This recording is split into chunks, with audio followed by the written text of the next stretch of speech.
All right, welcome back, everybody. My name is Token D Rock here with another stream. It is Tuesday, April 19th. Hopefully, all of you are having a wonderful day. The overall crypto market cap is sitting right around $1.924 trillion. Bitcoin dominance sitting at 41.0%. ETH dominance at 19.5%. As you can see, Bitcoin has been recovering a little bit since the most recent pullback, sitting right at around 41,500. ETH is up about $100 from yesterday. It was sitting around 3K. Now it's at 3120. You can see some of these altcoins are coming up. Luna was on a tear yesterday, while a lot of the market was in single digit gains. Pretty juicy, not gonna lie. Overall, crypto market is coming back up a little bit. Taking a look at the Bitcoin 1-minute chart, we can see that Bitcoin did break above this line of resistance right at 41,100. I'm gonna zoom out and show you what I mean here. You can see that it finally got above here again. We had a huge, nice rally that occurred. We got above 41,100. Bitcoin then got driven up past 41,300, roughly speaking, and has been trading between this range between 41,370 and 41,700. It is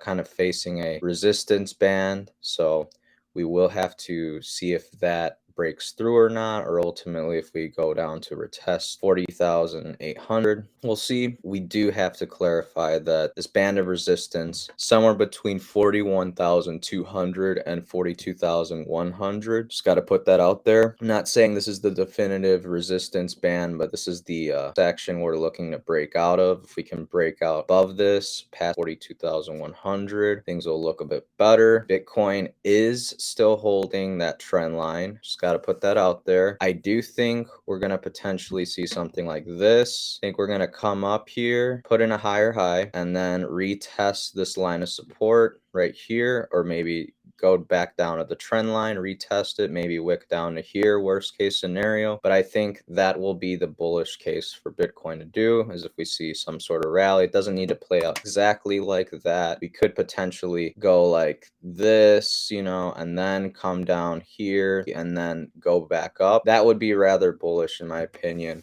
The bearish situation would be as if Bitcoin were to just go up a little and then come back down to this trend line, ultimately test it, see if it holds. If it doesn't, break down to here, retest this zone right around 37,700, $38,000 Bitcoin. But that's enough for Bitcoin. Taking a look over on Twitter, pretty cool stuff, you guys. Pilot announced the removal of mask mandate mid-flight, so now you will no longer be required to wear a mask on planes while traveling, which is a pretty big deal for some people, myself partially included, not entirely. That the Transportation Security Administration will no longer enforce the federal mandate requiring masks in all U.S. airports and on-board aircraft. Big day, for sure. For a lot of Americans. Effective immediately. So someone at the airport is harassing you to put your mask on, or you're on the plane, just tell them, sorry, it's no longer in effect. Another thing I want to talk about before I get into the meat and potatoes, this was discovered yesterday. If you've enabled iCloud backup for app data for MetaMask, this will include your password encrypted MetaMask vault. If your password isn't strong enough and someone phishes your iCloud credentials, this means your funds can be stolen. Just to go down through the thread, just to read through all of this, you can disable iCloud backups for MetaMask specifically by turning off the toggle here.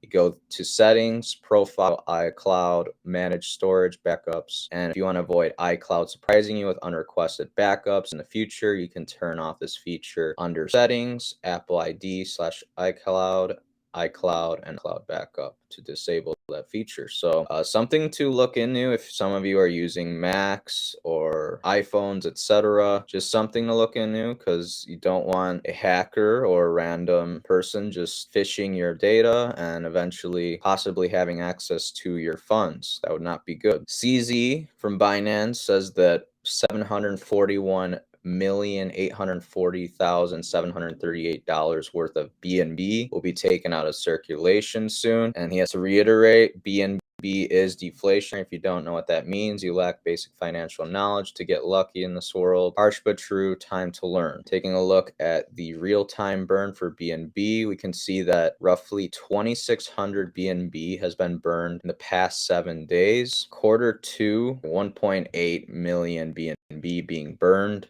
in the next quarter. Pretty big stuff, you guys. It's going to drive the value of BNB up as time goes on, as we have these quarterly burns. Now, we don't know exactly how long these burns are going to continue, but the longer these burns go, the higher BNB will be valued at, in my opinion. On to the meat and potatoes. We are having a portfolio closer look, and we are sorting our cryptos by market cap. We've got Bitcoin, Ethereum, Solana, Luna, Cardano, Avalanche, Polkadot, Matic, Atom, Link, Algo, VeChain, VGX, and Engine. These are pretty much all the crypto that we hold in our portfolio for the time being. I'm going to go through them today and kind of explain which ones I'm going to keep stacking, which ones I'm getting rid of. In my opinion, Bitcoin, Ethereum, Solana, Luna, BNB are rather safe plays, not just for the short term, but probably for the long run. Middle of the road, you have Polkadot, Matic,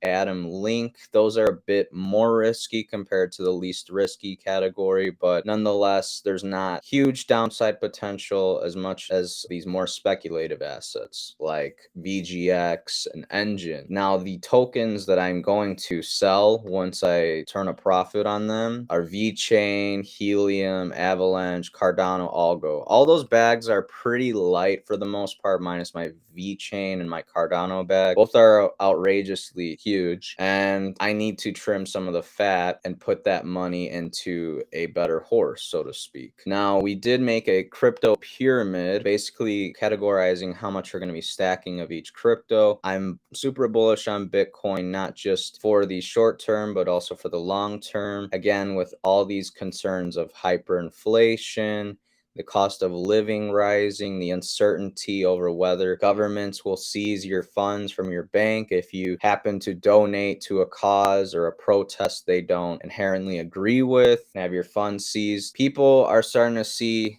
the use case and why Bitcoin is here, and why it's going to be here to stay for the long haul. So going to be stacking Bitcoin pretty heavily for the next 6 to probably 12 months, if not longer. At these prices, I love buying it personally. I don't want to buy at 60K again, but we may have to if that supply crunch kicks in and more people realize that Bitcoin is a store of value, it's a hedge against inflation, etc. Now, the cryptos that I'm going to be stacking moderately heavy, meaning I'm not going to be stacking them as heavy as Bitcoin, but I do want to load up on these particular bags. VGX and Luna. VGX, pretty self-explanatory. The more VGX tokens you stack on the platform, the more rewards you get. There is some FUD, so that is our risky play in the stacking moderately heavy category, but our safe play is Luna, because Do Kwon as of late has been buying a crap ton of Bitcoin and has been pegging it to the stable coin under the Luna ecosystem, and that is pretty bullish if you ask me. Basically, Luna / UST pegged to Bitcoin. Pretty big deal if you ask me. So I think that's a relatively safe play. Plus, I don't have that many Luna. I have a decent amount of VGX. I still want to add to that pretty moderately. And then under the stacking moderately category, we have Ethereum, Matic, and Solana. I'm not saying I have enough Ethereum, not saying I have enough Matic or Solana, but these bags are decently sized, so I don't feel like I need to add to them as heavily, but I do want to still add to them. So like if we see a 2,900 or 2,800 Ethereum, I wouldn't hesitate to buy some. Again, if Bitcoin does break down to these price points, we could see a $2,500 Ethereum probably around here or something. I would buy that in a heartbeat. I wish I bought more Ethereum when it was 2,300, 2,500. I was getting greedy. I was like, no, it's going to go to 2K or whatever. And then Solana's going to be on open seas and stuff like that. They're much cheaper and quicker than Ethereum, so they have that going. Same thing with Matic. They're going to be on OpenSeas alongside Solana, so that's pretty big. They're also layer 2. They're a bit lower in market cap relative to the other two, Ethereum and Solana, so the upside potential for stupid gains is there. I'm not saying we're going to get a 10 to 20x, but 5 to 10x is definitely in the cards here in the long term. And then stacking lightly, I've got a fat bag of Link. I've got a fat bag of Polkadot. Got a decent size of Atom. That's probably the one that I'd add to the most. And then Engine's the very speculative asset of this bunch. The only reason why I want to stack Engine is because it is a more volatile NFT slash gaming play in the crypto space. So the upside potential is massive in comparison to other protocols or cryptos like Mana or, Sandbox, for example. Engine has a much lower market cap in comparison to those two. So I may throw in 10 to 20 bucks here and there if the price is right. If we stay down at these price points, I may buy a little bit here and there. And then they have their partnership with Polkadot, with Affinity. So there's that to look forward to. That may blow up, may not here in the short term or long term. And then BNB, we discussed, pretty self-explanatory. It's deflationary. It's going to only go up in value for the most part. Obviously, we'll have our volatility here and there, kind of like what we're experiencing right now. Market's starting to recover a little bit from the past pullback, past few days. But yeah, that's just kind of my mindset. Now, some of you may be asking, why aren't you going after Avalanche? Do Kwon said he bought some Avalanche too. Well, personally, Avalanche tokenomics, in my opinion, aren't the best. It's pretty inflationary in comparison to the other layer ones, and I'm not about that personally. But yeah, what do you guys plan on buying this year in crypto? Or do you have particular 3 cryptos on your agenda that you have in mind to stack for the whole year? Do you just have 1 or 2? Do you have 5 or 10? I really hope you don't have more than 5 to 10 because it gets really tricky if you don't have a lot of money to throw around. You're picking, which crypto's down the most, which one makes the most sense to dollar cost averaging. But yeah, just to reiterate, going to be stacking Bitcoin pretty heavily. Going to be stacking Luna and VGX pretty moderately heavy, and then Ethematic Sol I will add to those positions, but not as much as Bitcoin, VGX, and Luna. And I will be stacking lightly with Atom, Link, Dot, Engine, possibly, and probably BNB, just a little bit.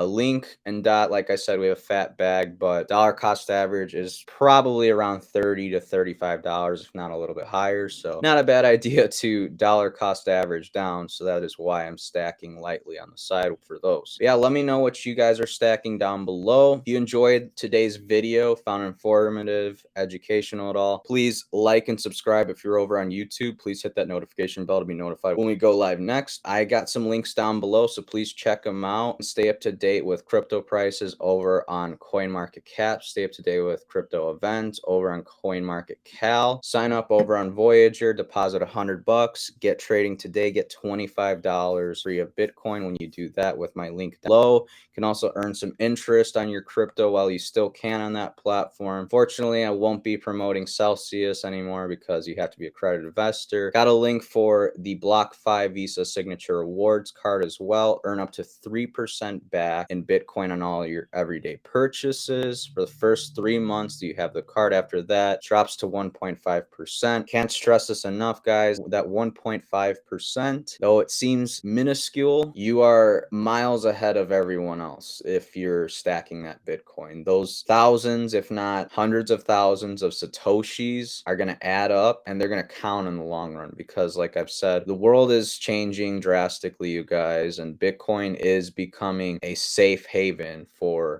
investors and citizens around the world that just feel that, fiat is not the way anymore. The financial system needs an overhaul. But that about does it for today. I will see you guys tomorrow, Wednesday, April 20th at 10:10 a.m. Central Standard Time, and I'll see you tomorrow. So until then, guys, have a great day, take care, and invest wisely.